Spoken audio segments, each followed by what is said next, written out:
Time now for Coming In Hot with Brent Wallace, former Ottawa Senator Jason York, and Shawn Simpson.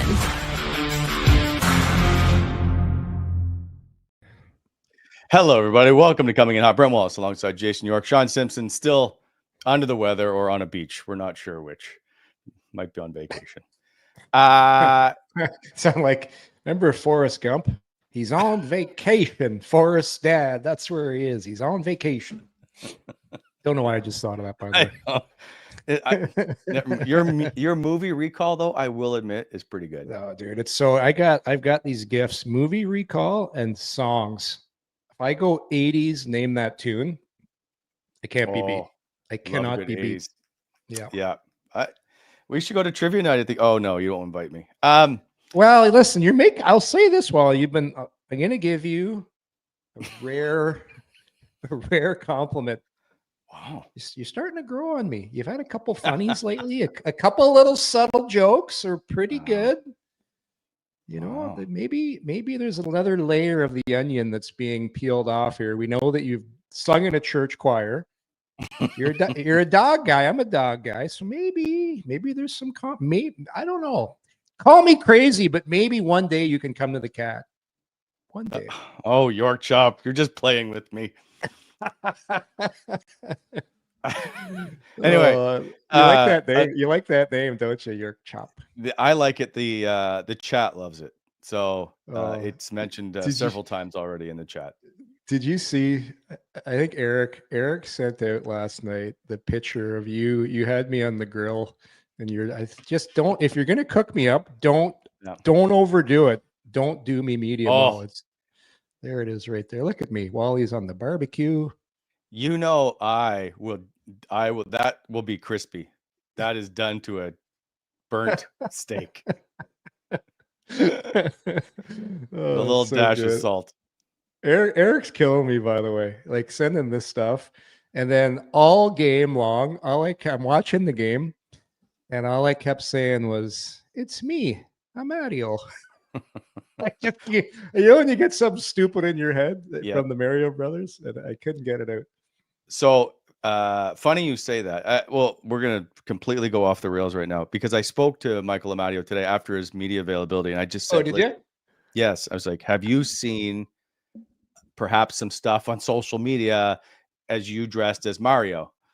And he's like, yes, I'm aware. And I said, are you okay with it? He goes, yes, I am. He goes, his Instagram account, he said somebody took the Mario and stuck his head on it. So from when he played, I'm not sure, I might have been Vegas.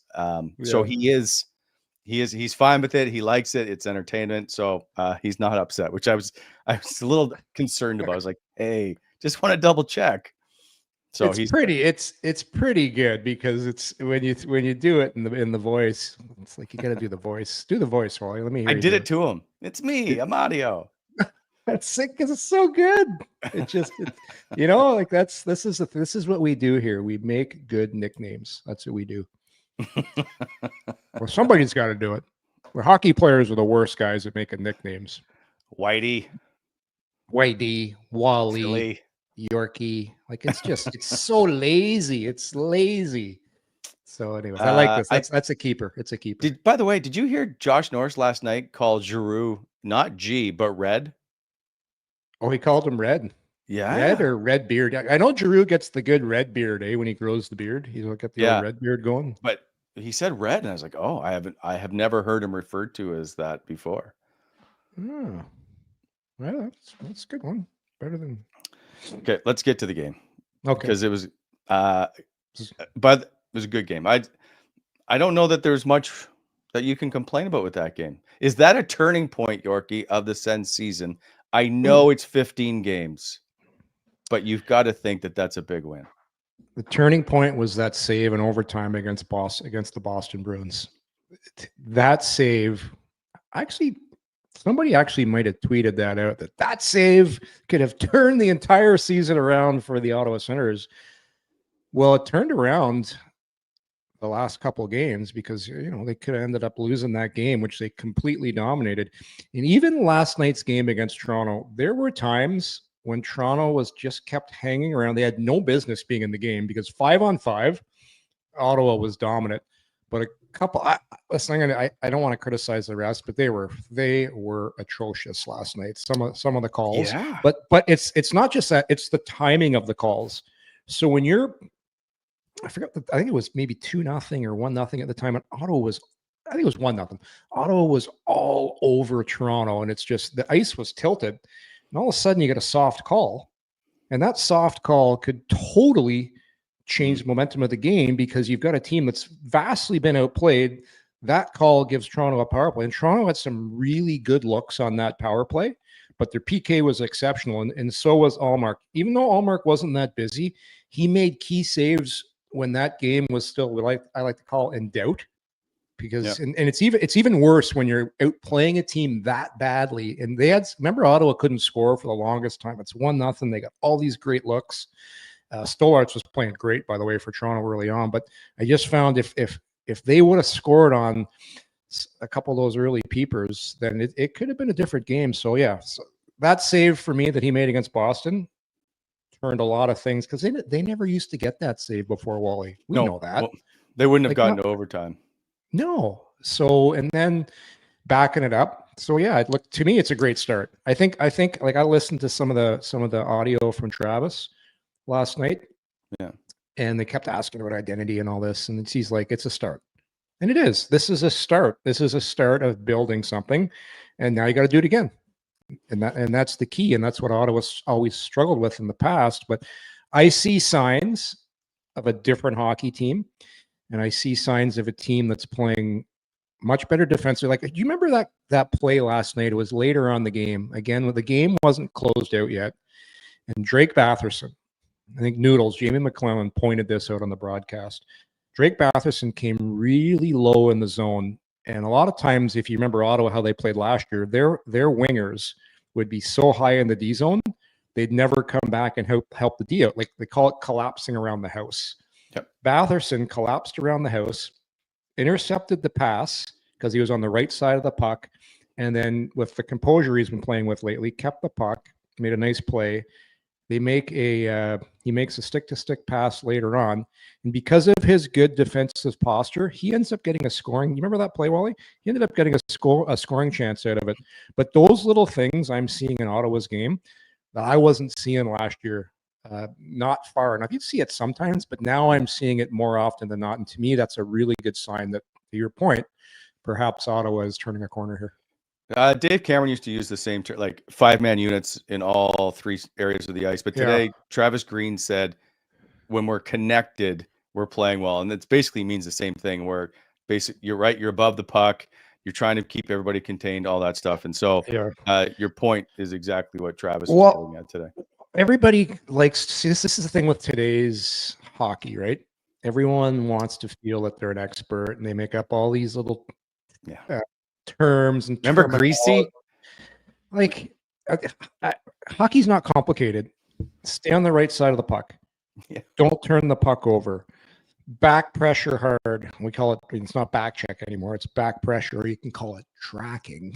All these new words, but it's called back checking, and back checking hard. Like, they're just playing much harder, much more responsibly. And the key thing, they're playing smarter defensively. Like we said this at the beginning of the season, you and I were talking about it. If you remember how a lot of DJ's system was, the team was really stretched out. He loved to stretch his forwards. The problem was, when they turn the puck over, there's a big gap between your forwards and your D. And I just found Ottawa, to the word you said earlier, like they're those 5-man units become way too far apart, and now they're tighter. They're tighter, and they protect small areas all over the ice. Even when Toronto had pressure last night, Wally, you just never felt like Ottawa was in peril of giving a goal up, because they're just so tight in the defensive zone. They make it really tough now compared to years past to penetrate that slot area. Like, they give up shots, but they're from the outside. And we're always going to see teams give up scoring chances, right? But they're significantly down. And I asked Nick Jensen about this today, because the last couple of off days in Ottawa, before the Bruins and before the Leaf game, they've had some pretty physical practices where there's been a lot of 2-on-2s or 1-on-1 battle drills, small area games, and then they don't skate the next day, which everybody understands why, because of what it takes out of you. And Jensen did say, listen, you can't do it all the time. If you had an older team, you certainly wouldn't be able to do it like this. But he says this is basically what we need at this point, and it's worked because of the compete level. The Sens and their practices, and so you see it in the games. And I just think it's an interesting point of how hard practices have become, and it's translated into basically the defensive area of the game. Because remember, I feel like Buffalo, or even before that, they just didn't feel very physical. They were still hitting, but they just didn't seem like they were physical. And you can see it's changed in the last couple of games. Well, every time I turn into Wally Vision, I'm always getting these clips of the Sens battling. You're like, check out this battle drill between Brady Tkachuk. But it's true though. Like, I'll tell you something. When I played in the minors, and I played in Detroit's farm team in Detroit, it was called the Adirondack Winners. We won the Calder Cup that year. We won the championship. And part of the reason, to your point, is we practiced so hard that year. And you can't do it all the time, but we used to do battle drills all the time. And I just find a lot of coaches in this era forget that this is still a game won within one-on-one battles. And good coaches will always tell you that. You got one of the things when you have your keys to winning, win your one-on-one battles. Yeah. Don't turn the puck over, play smart, but it's always win your one-on-one battles. And you got to practice them. You got to do battle drills. You got to throw the puck in the corner. And it's like I said, it's not complicated. Who wants it more? And you can obviously teach, shielding the puck, edge work, teaching, and it's those types of situations are great for teaching. Of hey, don't have your stick on that side of the defender, push off with one hand. So many little tricks you can do, and then that's when your assistant coaches are activated in practice. When Alfredson will jump in and say, "Oh, try this, try that," and you'd have Nolan Baumgartner, your D coach, talking to the D, who everyone's watching the battle drills go on because you've seen it before. Those are real. That's probably the best real-time practice drills you can do that emulate a game the best, and they're the simplest drills, battle drills. And you can correct me if I'm wrong, but you don't want to really get shown up in practice. No, everybody's watching, because one of the greatest drills is it's 3-on-3 below the hash marks. I guarantee they do that. 3-on-3 below the hash marks. Everybody's on the other side of the hash marks. Put the puck, 3 guys on D, 3 guys on offense, and you battle. And everyone's watching. And you don't want to get beat, obviously, because you got to practice. You got to practice hard, but you don't want to get shown up. And it's still, as much as it's a skill game, it's a skating game. Teams that battle the hardest still win. So should we all now just have a quick apology to Linus Ullmark for doubting him after his last 2 games? I never doubted him. Maybe I think you might have. Maybe it was me. He doubted himself. Maybe that's what it was, where he said he wasn't sure where his game was at. It has certainly come a long way, I think, in the last couple of games. I still think he was screwing around with you guys down at the rink. I just I think he's just I think he was just having some fun. Yeah, I don't know where my game is. It's like, you know what? Let's just throw another little wrinkle into this guy, in this little thing you guys have thought up about me and my game. He wasn't. He's not a guy that great at the start of the year. No, but he wasn't rattled. And everybody thought he was rattled, and he was lacking confidence, and he was in his own head. And listen, there's still going to probably be ups and downs. It's a long season, but this is the beauty of it. Guys that have had success in the league understand not to get too excited when things are going well. And that's the thing for Ottawa right now, where they've always kind of taken a step back. Is okay, you've won a couple of games now. Now don't be patting yourself on the back too much. Just go about your business and keep doing it. And you didn't win the Stanley Cup. You just won 2 games. And I think the guys in that dressing room realize that. And I think it's coming from the top. And when you hear Travis Green talk, and they're like, oh, he must be happy. No, it's a start. Good teams do this consistently more often than not. And that's the trick. Hey, if you want to make the playoffs, you got to play like this. Whatever the winning percentage is, 65% of the time, 75% of the time, whatever you need for a win. But It's a good start, Wally. And the thing, I think I sent you something earlier on this. I don't know if we have a board. We don't need a board for this, but did you notice the Sens goal differential right now? Yorkie, the fact that you questioned whether or not I have a board available hurts my feelings. There it is. So interesting. Historically, especially the last little while, the Washington Capitals are an outlier. Last year, the Capitals had a horrendous goal for and goals against differential, that plus or minus differential. But usually, if you look at teams that make the playoffs, and you look at the top 8 teams in each conference, it usually goes by the team with the best goal differential, and you go all the way down, and those last couple teams are usually a plus team, and all the teams on the outside looking in are usually always minus teams. It's a really good indicator to kind of let you know how your team's playing. And if you look at Ottawa right now, there's 6 in the conference. Yeah, 6 in the conference. At +7, right? Yep. So to me, that's another good sign, that goal differential of where this team was at. And if you look at the Boston Bruins, man, I got to put my glasses on here. The Bruins, they're not even up there. They're not even in the top. They're at bottom 3. I think it's Montreal, Detroit. Yeah, I know, and then I think it's Boston. But to your point, like that's why you're hearing whispers in Boston right now that there could be a coaching change, because they've had 3 years, and and I love Jim Montgomery and his staff. They're a great staff, but if you want to look at how your team's doing, a lot of times look at your goal differential. And Boston's isn't good. Boston is -11, which puts them 4th worst. So it's Montreal, Pittsburgh, Philly, then Boston. It was like, listen, it was crazy whatever Washington was like. They're like -20 something last year, and they somehow got in. But that is so rare that happens. Yeah. But the point being, I love the fact the Senators right now, they're playing well. Look at the goal differential, +7. -37 last year. Crazy. It's got to be some kind of record. You couldn't get in the playoffs in the West with a minus goal differential. So and look what happened. They got, if I'm not mistaken, all top 8 got in. Just let me double check and make sure. And Washington got completely rinsed in the first round. Like, it wasn't even close. Yeah.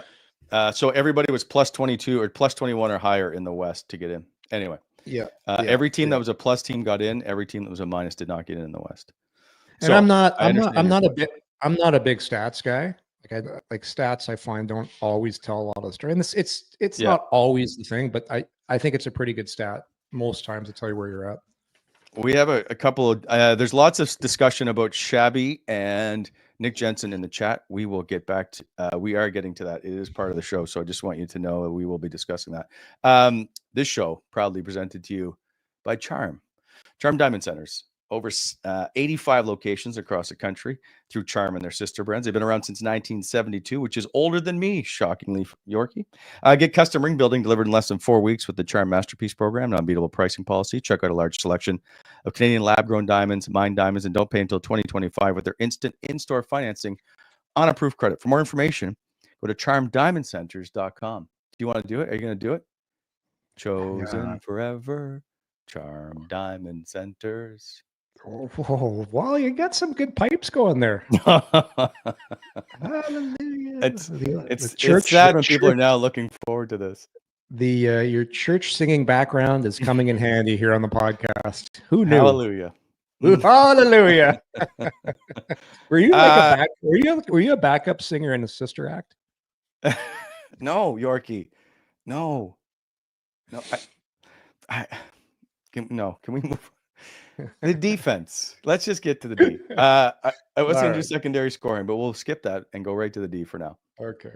That's because you can appreciate like guys that don't get a lot of attention when you're a D, but are very valuable to your team, is what Nick Jensen has certainly become.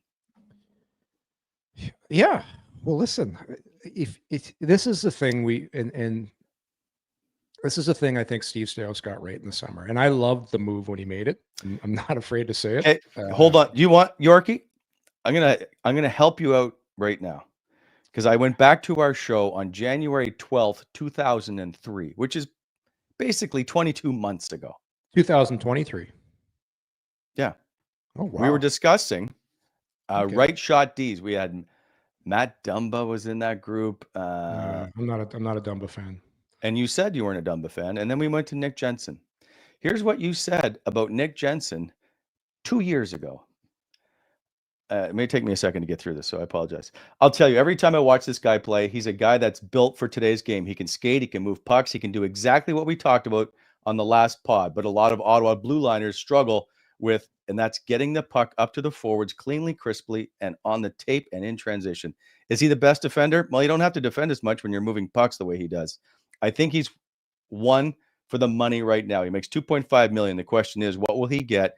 An unrestricted free agent. It's tough when you're up there at 32 years old, so maybe that's a value signing. He signed a month later for $4.05 million. Okay, on a 3-year deal. It's almost like a stopgap for 2-3 years until Docker really hits his stride. Sanderson is going to be much better by then, so he's a guy you can win with immediately and will also help. And the last thing I'll say on him, he's not gonna upset what you're trying to do, as far as not a power play guy. So right away, you don't have to figure out where and how to fit him in on the power play. He's going to play even strength. He's going to kill penalties, and he's going to be a really good number 4 or 5 defenseman for a very reasonable amount of money. So you could call him 4. Like, to me, him and Zub, they're 2A and 2B, whatever you want. The point is, he's a top 4. And this is the thing, what just, it's like people were so, and listen, it's still a long season. Like, consistently, there's going to be ups and downs, but it's just funny when people overreacted to this trade. The guy has played every team he's played on. He's played around 20 minutes or just shy or just over. He's dependable. He's exactly what the Ottawa Senators needed. And the things with these guys, they're really tough to get. It's how do you, especially righties, and you can just see their value. You might have put that. Somebody said this today. I was reading it on X. Just goes to show you how much undervalued Dylan DeMello was when he was with Ottawa. And I laugh about this because you and we're going to do something, I think, in the next week or two. And I really believe this is part of the reason why Ottawa's right side on their defense is always a talking point through the years. And we're going to do something on this in about a week when we get all our data together. Historically, Ottawa's right side has not been good. Like, with the exception of Carlson, compared to the left side, there just hasn't been a lot of good right shot defensemen come through and have prominent careers here in Ottawa. So, like, even Dylan DeMello, you think of what he did here. He was only here for 2 years. He never played in the playoffs. But everybody now is, oh man, we'd love to have Dylan DeMello back because there's just been so many really subpar right shot defensemen here. So when you see a guy like Jensen come to town, you're like, holy cow, this guy's a real defenseman. He can skate, he can move pucks. And that's why, like, for example, Zub, that's why people love Zub so much. It's, again, he's a real NHL defenseman. Like, he just does his job, moves pucks, is smart, is dependable, and doesn't make a lot of mistakes. That's what an NHL defenseman does. Unfortunately, Ottawa just, for whatever reason, haven't had a lot of luck at having right shot Ds on their roster. But no, listen, if I'm biased, or not biased is the right word. I was a right shot D, so I know what a good right shot D looks like, which I kind of laugh when people get into the debate and say, it's not good. We got fleeced on the trade. Come on. The guy's a good player, and people are seeing it firsthand now. I just want to give you props, because for 2 years you have been on this, and now I see, people are like, oh, no, we all loved the trade at the time. Well, not everybody did. Bullshit. You were out there. The problem is, it's the right shot D is there's not a lot around, and it goes back to when you're young. It's the position that you go to last. Coach's kid, who's always the best kid on the team, is a left shot. He plays center. The second best kid plays on the wing, and the best defenseman is usually a left shot D. And then the right shot D just gets the right shot D just gets kicked to the corner, and then once in a while you get some good ones, and that's why they're so valuable. Yeah, especially if he's tall. But he's been good, Wally. It's just he's exactly what Thomas Chabot needed. And by coincidence, Chabot's got a reliable partner now. They're getting some chemistry. And now you're seeing Thomas Chabot play some really good hockey. And so that's like those two have really good chem. At least that's what it appears. You're the D guy. You can explain because you and Reds were very good for a very long time. Is when you guys have that, of how much easier or is it to play the game? Well, just watch what goes on when they're on the ice together. And part of the reason they're playing so well defensively is because they move the puck so well. It's D to D. Both of them can skate. Both of them can get up in the play. Both of them can make a pass. They communicate really well. The thing with veteran D is that when they're not afraid to talk, because some guys are like they don't really want the puck out there, so they're not that loud and proud. Where you can tell these guys are communicated, they know where each other are, and they're getting very accustomed to playing with one another, and you're seeing it. And that's why, Jensen, I think he's plus 11 right now, which I think leads the team. Team leading. Pretty close to it. He's team leading plus 11, which isn't the greatest stat, but it shows you something. It shows you something. Yorkie, if you go back over the last few years, the plus minus leader on the team is in around that number. Like it hasn't been pretty. You know what I noticed, by the way, just on a quick side note, is in that year that the Ottawa Senators in 06-07, when they get off to the 15-0-2 start. Yeah. By the end of that year, who do you think was the worst plus minus on the team? Now you're not going to remember everybody on the team, so I won't bother making you name names. Mike Fisher was the worst plus minus on the team.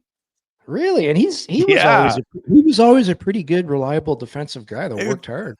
I always talked about Selke stuff with him, and he was minus 10. I was just shocked by that. I'm not sure why. We have something for you, Yorkie. Jake, can you play the video? I'm the smartest man alive. And you are? I'm Jason York. Watch Jensen like shit the bed now for the rest of the year.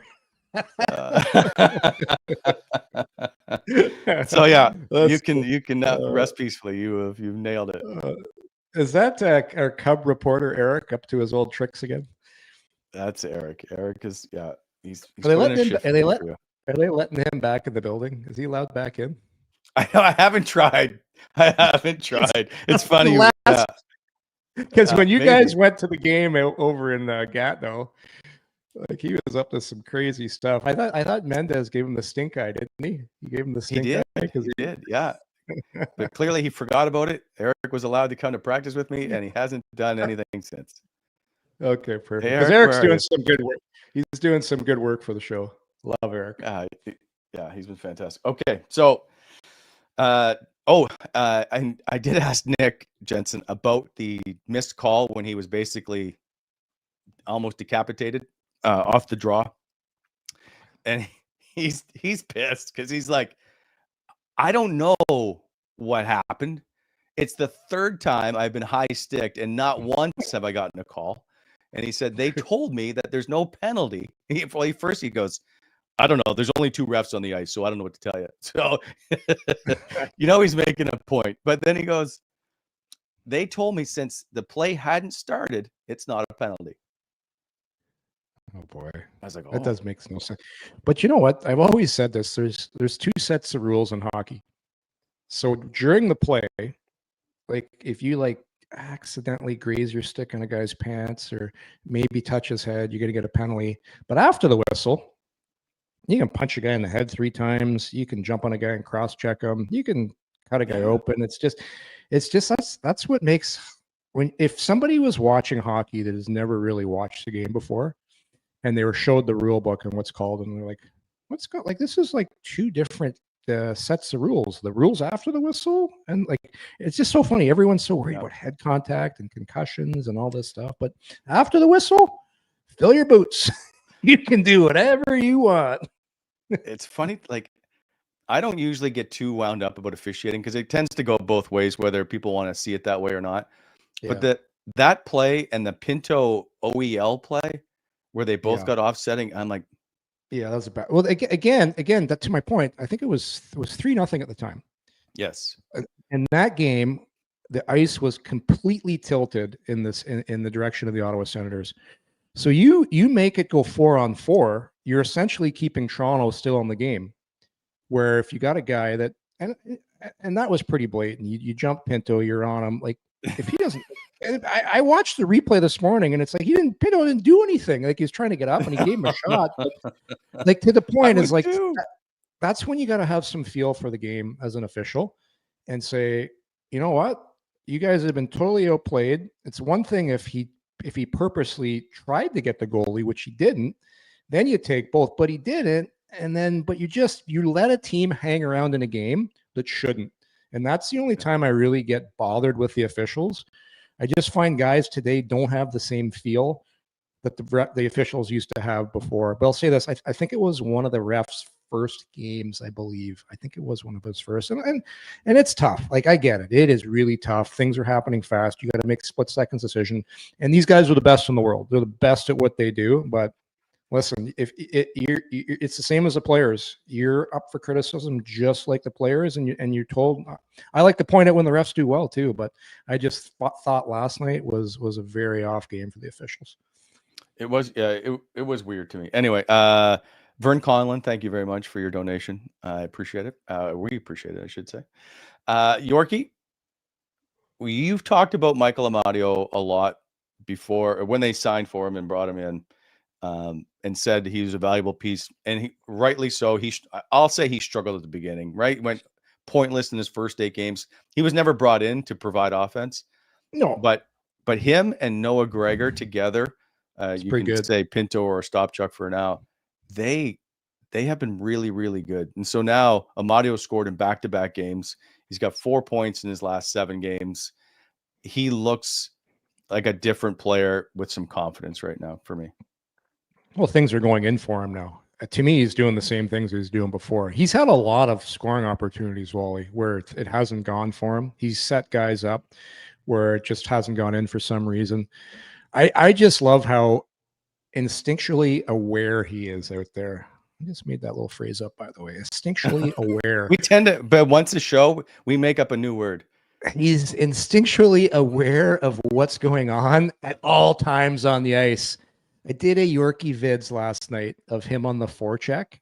Like, I just find it's okay. He's not great. Like, he's a decent skater, but I would say speed-wise, he's not great. But if you to play in the NHL and be a subpar average skater, your processor, your brain has to work really fast. I find he's one of the fastest guys at diagnosing a play on the entire team, because he has to be. But I just find his hockey IQ off the charts. And that's in defensively. You watch him on the PK, you watch his reads, you watch when he goes in on the forecheck. And I just love how he always has his stick in a position where he's looking to pick off passes or strip pucks off guys. And I think because this is what guys do. When you play with guys, you watch them and you learn from them. I think he learned an awful lot from watching Mark Stone, because he has some stoner tendencies.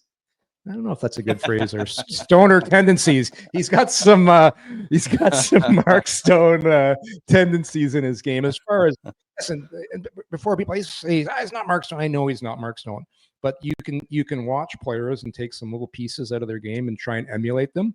And he emulates some of the things Mark Stone does, as far as being aware of when you can strip a puck, when you can get your stick in the way. I call it disrupting. He disrupts a lot of plays on the ice. He might be Ottawa's best disruptor. I did look it up, because we always talk about secondary scoring, how, if things are going well, you tend to have it in your lineup. Yeah. In the last 9 games, which is basically since the shutout in Colorado, or it's not basically, it is, 38%, 11 of the 29 goals have come from the bottom 6. That's, I know it doesn't seem like a lot. It's pretty significant right now, to get that kind of production from your bottom 6. Yeah. What's the, I know you've been around the rink a lot, Wally. What's the Gregor kid like?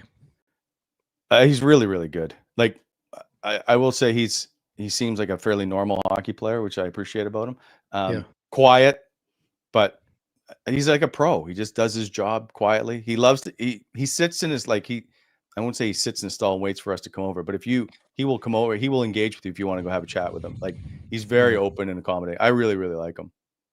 He's been really good. Like, as far as if like, he's just really brought up the level of everybody always talks about the top six. Well, Yeah. I'll say the bottom six. He's just brought up the overall speed, because that's probably his greatest asset is speed. Yep. But he plays tenacious too. He's on pucks. I think Amadio mentioned him. I think it was Amadio mentioned that he opens up a lot of space for those guys, and he does. I just think he's been that was a sneaky good pickup this summer by Sttzle. Just identifying, hey, we need some team speed. We only have a certain amount of money to spend at this position because you can only spend so much. And there's just always there's a few players around the league, if you're smart and you know what you're doing as a general manager, where you say, this guy would be pretty good in a different scenario, and I think he'd be a pretty good fit on our team. And I think he's kind of underperformed where I think he could be. And then he comes to your team and you're like, you know what? So far, so good. I was right about that one. And so far, so good. Like, well, I don't know about you, but I think he's been a real nice, pleasant surprise so far. I agree. Like, he plays a physical brand. He's not afraid to be in front of the net or get his nose dirty or any of that stuff. I don't know. Other than the fact he doesn't have 20 goals at the 15 game mark, I'm not sure what there is not to like, what there isn't to like about his game. I just think he's really good. I don't like, we're also talking like not top six guys here. So trying to say, well, maybe we can move him up to a top six, but I don't think he's a top six player. Why would you? I just think he fits it. Well, because there's been that hole on the top right side where Ridley Gregg is. They've tried Amadio there. I think they tried. I feel like Gregor has played a minute there. It feels like Gregg has played there. They've just tried to move people in and out. And so I don't think that he's one of those guys that should be in that top six spot, if that makes sense. Yeah, it makes total sense. I like the fact, I kind of like what Travis Green does. He'll like throw a guy up in this position for a bit, put a guy there. I remember, like, if a lot of good teams do this, they go in twos. They have two guys that normally play together, and you can bump up guys, because when you put an energy guy, which Gregor is, in a position like that, or even Ridley Gregg, like he's a skilled energy guy that's young. So when you put him in a situation like that, he'll usually give some energy to that line, and I think that's a good thing. Look at Crosby for so many years.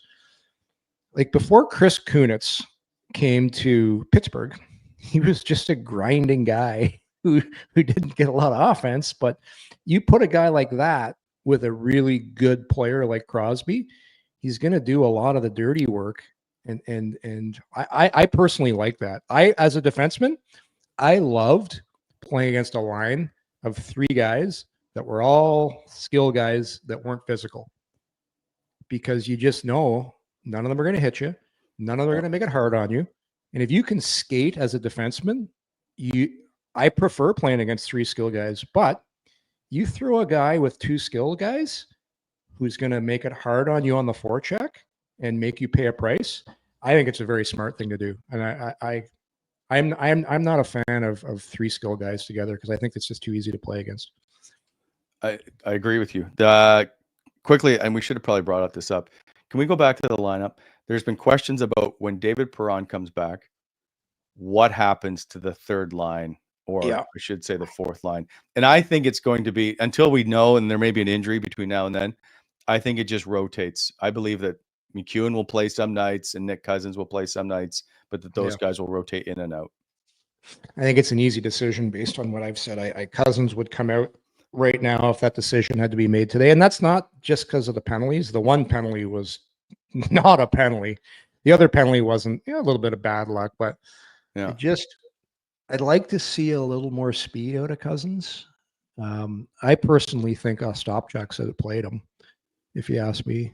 Yeah, but they're not going to, that's a, I know. I'm just telling you the truth. And I think Cousins' value will come through as the season goes on, as the game gets harder, as space gets tighter and experience becomes more important. I just think right now, I think that would be an easy decision. And I like how McEwen's playing. Like, McEwen's played well. He's played really well. Gadet's played well. And then things are never set in stone. Like one day it's this, one day it's that. Yep. But easy decision. Gregor slides down to that left side. And Perron, who knows? Maybe even you start. Perron hasn't played in a while. Who's to say he doesn't start on the fourth line? Like Right. you haven't played in a while. And you know, if I want to play devil's advocate, why move Gregor? He's been great there. Mhm. So, Yeah.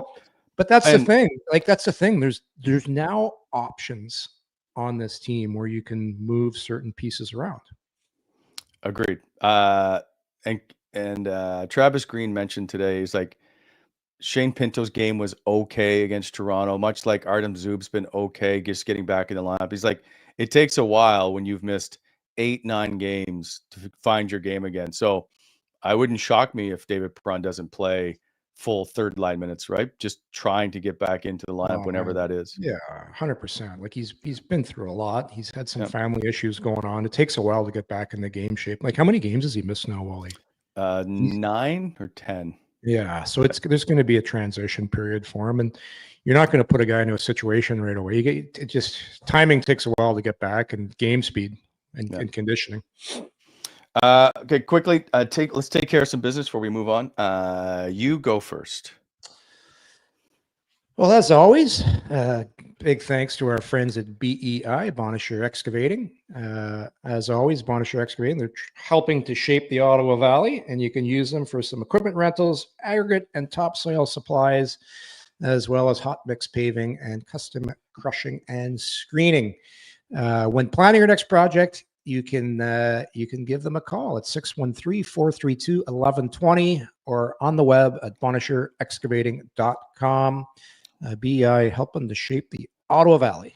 Wow, sounds like you may have memorized the phone number.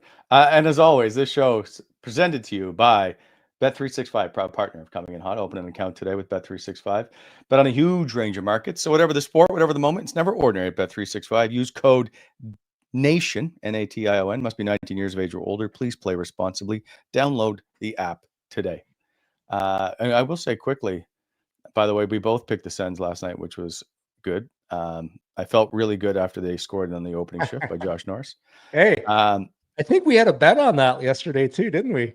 You did pick Josh Norris to score first. Yeah, I might have said power play, but nonetheless, You did say power play goal. He's been hot lately. Like he's you could tell he's starting to feel it. Like around the, that was a really nice shot off the rush. That's hard. That's hard when you're a lefty and you get the drop pass like that, and you got to kind of pull it in and release it. But he perfectly placed. But that's what Josh Norris, he's got to score for you. And right now, that's what he's doing. All because the stick is longer. That's right. Longer stick, baby. So you brought up the Washington Capitals. They continue to 10-4 on the season. They home to the Leafs tonight.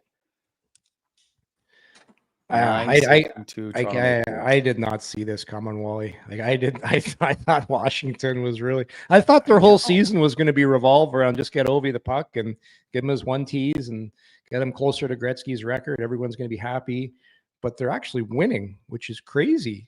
Like Dubois, the Dubois move now looks pretty good. Ovi looks like he's invigorated out there. They're just. I can't explain it. I haven't watched them a lot. Like I've watched clips here and there, but I'm in shock. Tom Wilson has been outstanding. Yeah, well, he's one of the best power forwards. Like Brady, right? He's a unicorn. Like those guys just don't grow on trees. But no, it's this to me came out of nowhere. Dylan Strome has 22 points, 4 goals, 18 assists in 14 games. Yeah. Oh, it's great. Every year a team jumps up where you're like, where'd that come from? Like it's just everyone's like, pardon? Really? Connor McMichael has 10 goals, 16 points in 14 games.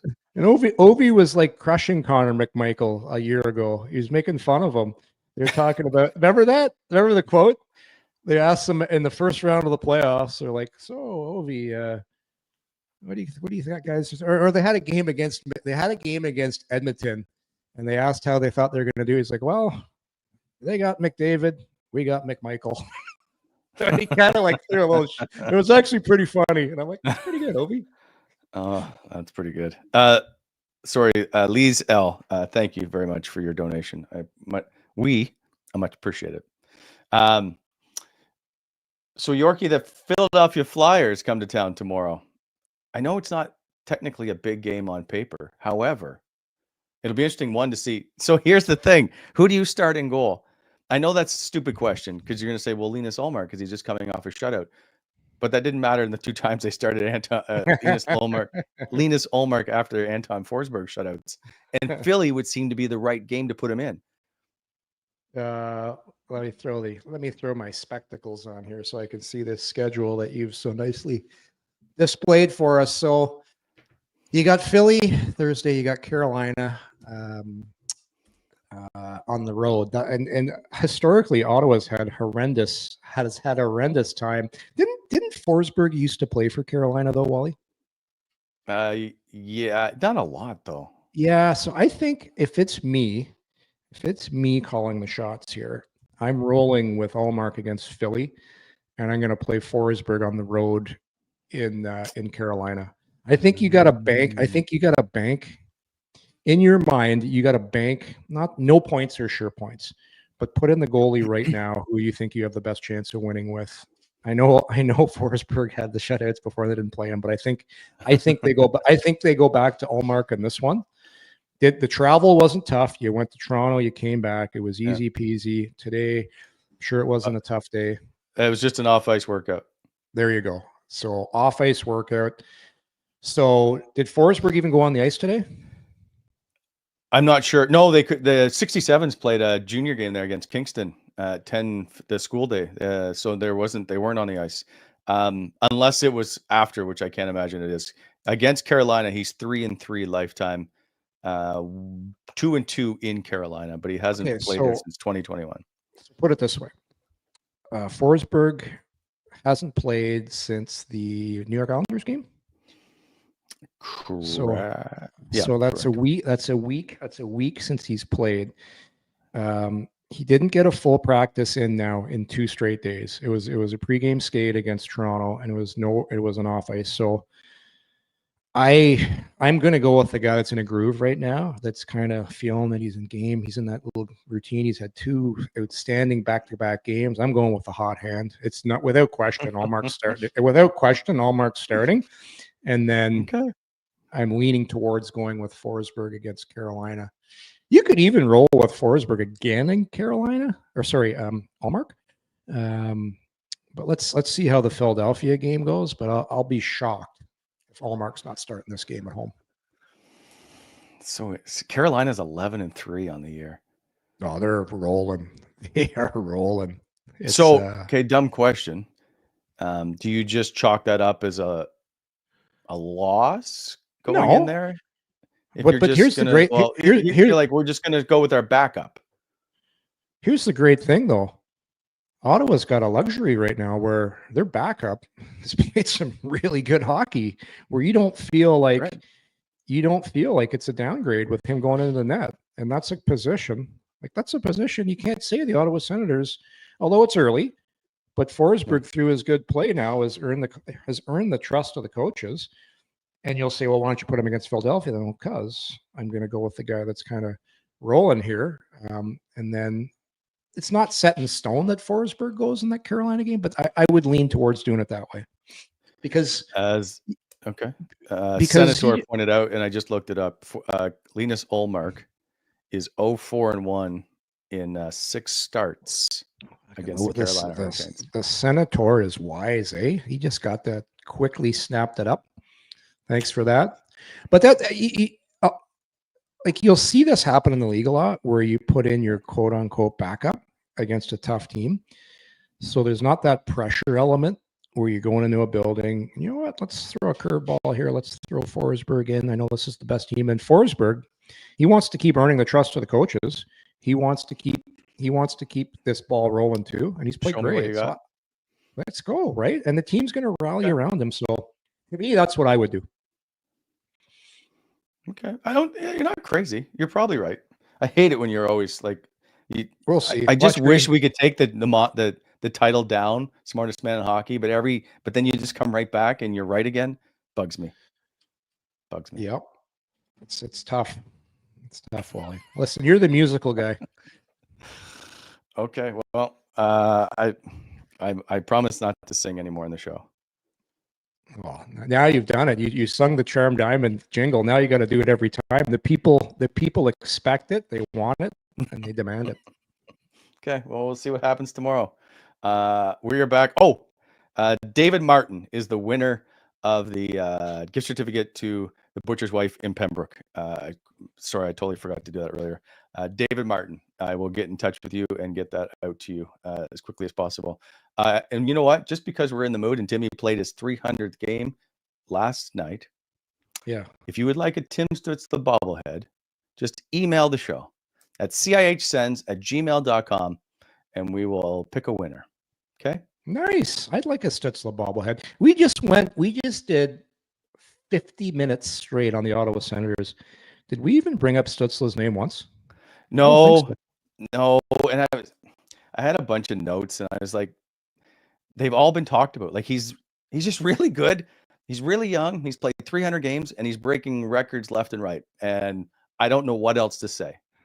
Do you know what I'll say? He played physical last night.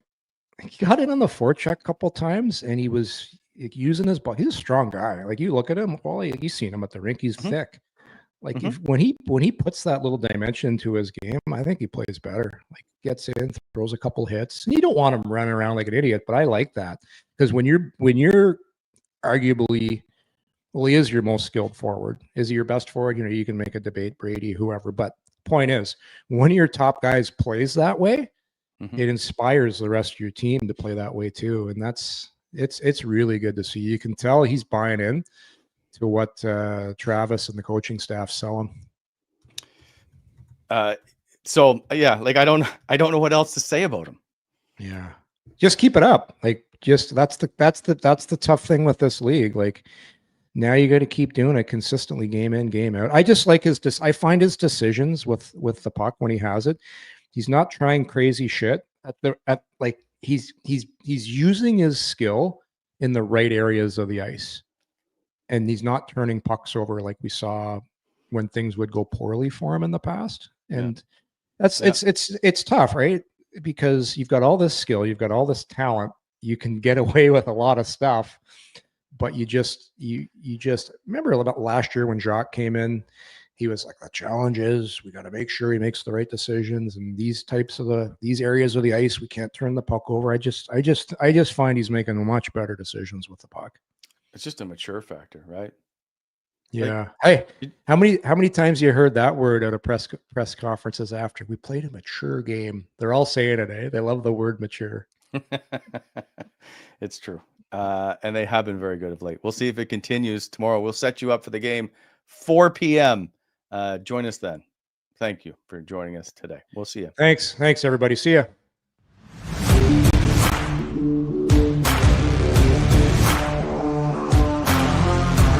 Thanks for tuning in to Coming In Hot. If you enjoyed the show, hit that like button and be sure to subscribe to never miss an episode.